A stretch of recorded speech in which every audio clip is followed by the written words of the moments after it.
नमस्कार साथियों, मैं हूं मनोहर कमलेश और आप देख रहे हैं इस वक्त न्यूज़ 33 इंडिया।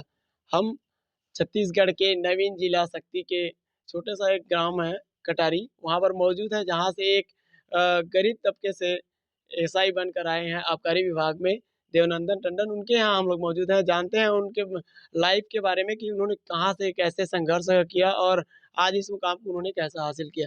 तो आइए बात करते हैं देवनंदन टंडन से। जी सर, आप जी, बताइए? सबसे पहले तो मैं सबको नमस्कार कहना चाहूँगा और उसके बाद आपका धन्यवाद करना चाहूँगा जो जी, मुझे मौका दिया आपने यहाँ पे मुझे बोलने का एक जी। मौका दिया और सर शुरुआत है, अभी तो मेरा पहला चरण है ये मैं ऐसा मानूँगा और यहाँ से मुझे बहुत आगे तक जाना है और हर परिस्थितियों में मुझे अपने कर्तव्यों का निर्वहन करना है और काफ़ी अच्छे से काम करना मैं चाहता हूँ।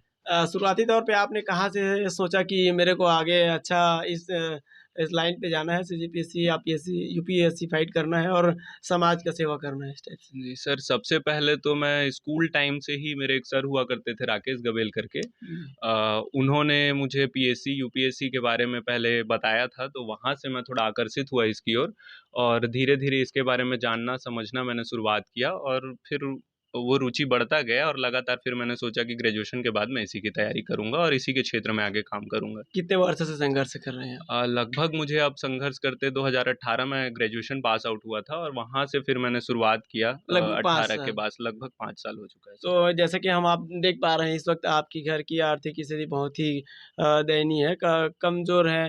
जी, तो जी। किन परिस्थितियों में आपने वहाँ कोचिंग की फ़ीस, रहने का मकान किराया किस प्रकार से आपने मैनेज किया इसको? सबसे पहले तो सर मैं कहूँगा कि ये आर्थिक स्थिति ही मेरा सबसे बड़ा मोटिवेशन था।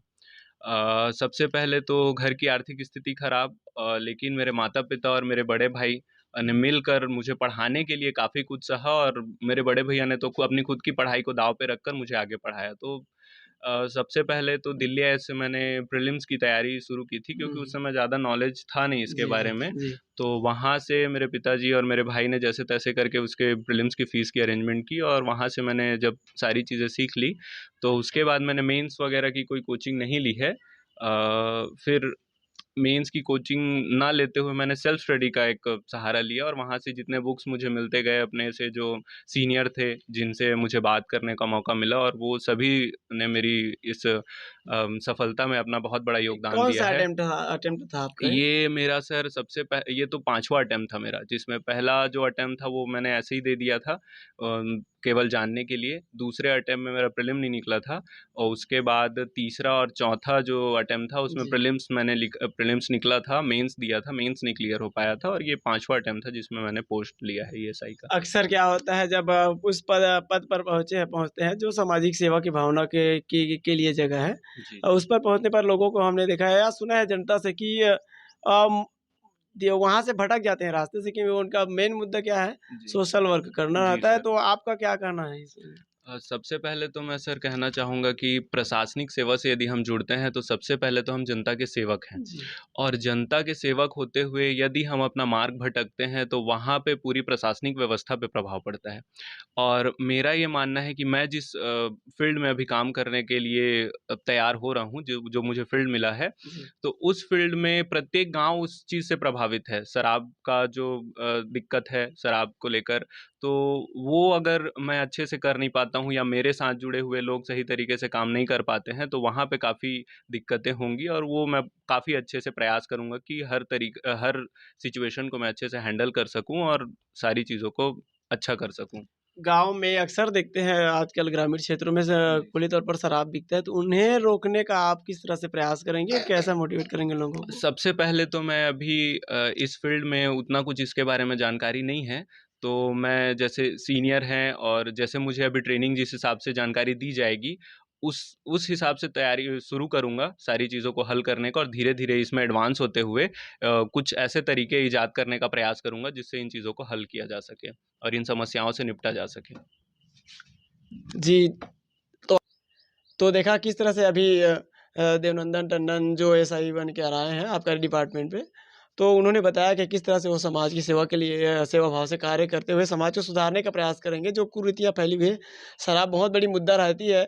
आप जानते हैं कि हर गाँव में आजकल शराब यदि घर-घर में बिकता है तो उसमें क्या होता है कि ये गरीब तबके के लोग ज़्यादा पीते हैं, तो उनके बच्चे पढ़ लिख नहीं पाते हैं, बहुत उनके परिवार बहुत गर्त में चली जाती है, तो उन्हें रोकने का एक विशेष इनका अभियान रहेगा, इन्होंने जैसे कि बताया। और हम इनके उज्जवल भविष्य की कामना करते हुए इन्हें पुनः धन्यवाद देना चाहते हैं कि वो आज हमारे सामने बातचीत करने के लिए तैयार हुए। तो दोस्तों देखते रहिएगा न्यूज़ 33। आइए हम उनके घर की जो परिस्थिति है उनको भी दिखाएँगे कि किस तरह से उनके घर की आर्थिक परिस्थिति खराब है, और एक उनका झोपड़ी से स्टार्ट हुआ है।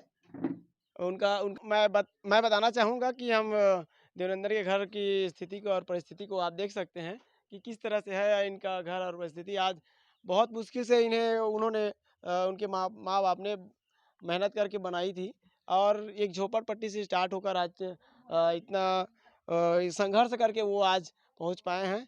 और हम उनके भविष्य की पुनः कामना करते हुए उनको धन्यवाद देना चाहते हैं कि वो अपने भविष्य में इस तरह से आगे बढ़ते रहें। धन्यवाद।